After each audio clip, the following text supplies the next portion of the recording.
ቻናላችንን ላይክ፣ ሼር፣ ኮሜንት ያርጋችሁ ከሐሙን ቲቪ ጋር ቤተሰብ ይሁኑ። መከራ ጭንቅ ጥብብ ሲል ምንድነው በአማርኛ የሚባለው? ሊነጋጋ ሲል ይጨልማል ይባላል። መከራዎች እንደ እስላም ደግሞ ጭንቅ ጥብብ ቢል ነገር ሲከብህ ምን አለ? ድል አለ። ድል አለ። ገመድ ሊበጠስ ሲል ምን ይሆናል? በጣም ይወጠራል አይደል? ህይወት እንዲተወጥራለች ምን ሊመጣ ሲል? ፈረጃ ሊመጣ ሲል፣ ጭንቀት ሊወገድ ሲል፣ ያሰብከው ኸይር ነገር ሊመጣ ሲል ነገሮች ክራውድድ ይሆናሉ፣ ጭንቅ ይላሉ። ሰሃቦችን ነቢያቶች ስንመለከት ሙሳ ጋር እኮ በቃ ጭንቅ ጥብብ አለ። ምን ሊመጣ? ፈረጃ ሊመጣ። ፊራውን ተከተለ ከነሰራዊት ያ ሁሉ ጦር ይዞ ያ ሙሳ ኢና ለሙድረኩን፣ ሙሳ ወይ ተደረሰብናል። ለምን? የፊራውን ሰራዊት ከኋላ አለ፣ ፊት ለፊታቸው ቀይ ባህር አለ። ከገቡ ሊሰምጡ ነው። አለቀልን ሙሳ ወይ አረ ተጨረሰን፣ አስጨረስከን አሉ። ከላ ኢነ ማዒ ረቢ፣ ሁልጊዜም ደግሞ የአላህ ቅርብ የሆነ በማን ተስፋ አይቆርጥም? በአላህ ተስፋ አይቆርጥም። አላህም ደግሞ በመልካሙ ሰዓት በጥሩ ሰዓት ከሱ ጋር የተግባቡትን የሱ ታማኝ ባሪያዎችን አዋርዶ አሳፍሮ አያውቅም። ኢብራሂም መልካም ነበሩ። ጭንቅ ሲላቸው እሳት ውስጥ ሲገቡ ማን ደረሰላቸው? አላህ ደረሰላቸው። ዩኑስ መልካም ነበሩ። ጭንቅ ብሏቸው አሳ ነባሪ ውስጥ ሲገቡ አላህ ነጃ አላቸው። ሙሳ ፊራውን ሲያባረው ባህር ላይ ሲቀር ከላ ኢነ ማዒ ረቢ፣ ጌታዬ ከኔ ጋር ነው፣ ሰየህዲን፣ ምን ማድረግ እንዳለብኝ ያመላክተኛል። አዎ በል በአስካት ዘንግ ባህሩን ምታ አላቸው። መቱት፣ ተሰነጣጠቀ። ምን ሆነ? ድልድይ ሆነ። 12 ጎሳዎች ወይም ነገዶች ነበሩ ይባላል።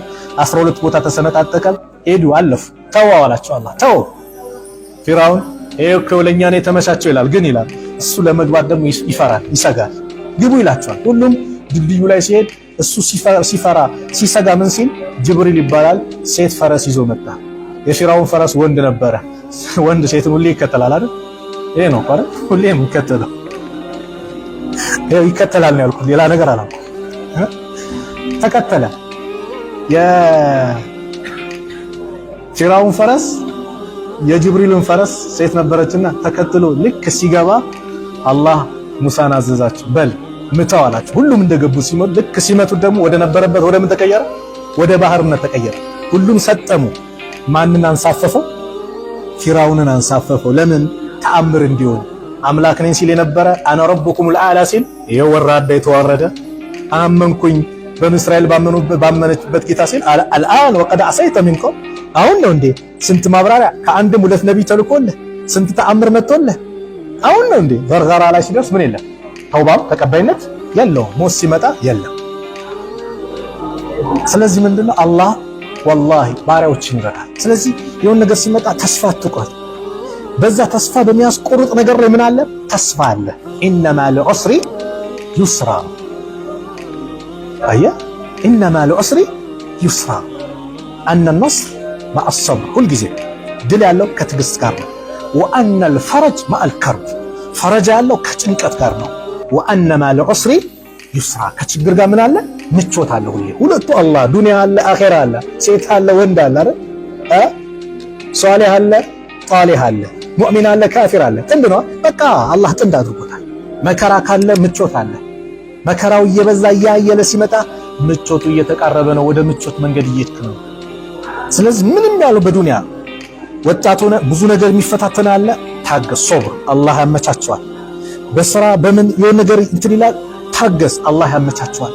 ቤት ክራይ ላይ ከዚህ ውጣ እዛ ትባላለህ፣ ታገስ፣ አላህ ያመቻቸዋል። አንዳንዴ ከዚህ ቤት ክራይ ውጣ እዛ ስትባል ትምህርት ያስተምራል እኮ አንዳንዴ። ለምን ነገ አንተ ቤት ስትይዝ ደግሞ ሌሎችን ተከራዮች ምን አታደርግም? አታሰቃይም። እኔ የተሰቃየሁት እንዴት ሌላ ድረስ ትላለህ። ትምህርትም ይሆናል አላህ የሚያሳየህ። ዱንያ ለሱ ኩን ፈየኩን ነው። ሁን ካለው በቃ በአንድ ጊዜ ነው፣ በቅጽበት ነው፣ በአንዴ ነው። በካልኩሌት ምን አለ? ኢነላህ የርዙቁ መን የሻ ቢገይሪ ሂሳብ ነው። አላህ ባሪያዎችን የሚረዝቀው ያለ ገደብ ነውና ሁላችንም በዚች ዱንያ ላይ በዚህ መልኩ ነው። ይሄ ረሱል ሰለላሁ ዐለይሂ ወሰለም የህይወት ታሪክ የሚያስተምረን እነዚህ ነገር ነው። ጭንቀት ላይ ፈረጃ እንዴት እንደሚመጣ ያሳየናልና በሚቀጥለው ኢንሻአላህ መስአለቱ ዘይድ ወዘይነብ፣ ዘይድ ኢብኑ ሐሪስ ዘይነብን የጠየቀበት ለጋብቻ ርዕስ የምንመለከትበት ነው። ወጣት ያላገባ ይዛኔ ሰብሰብ። ሰላም አለይኩም ወራህመቱላሂ ወበረካቱ።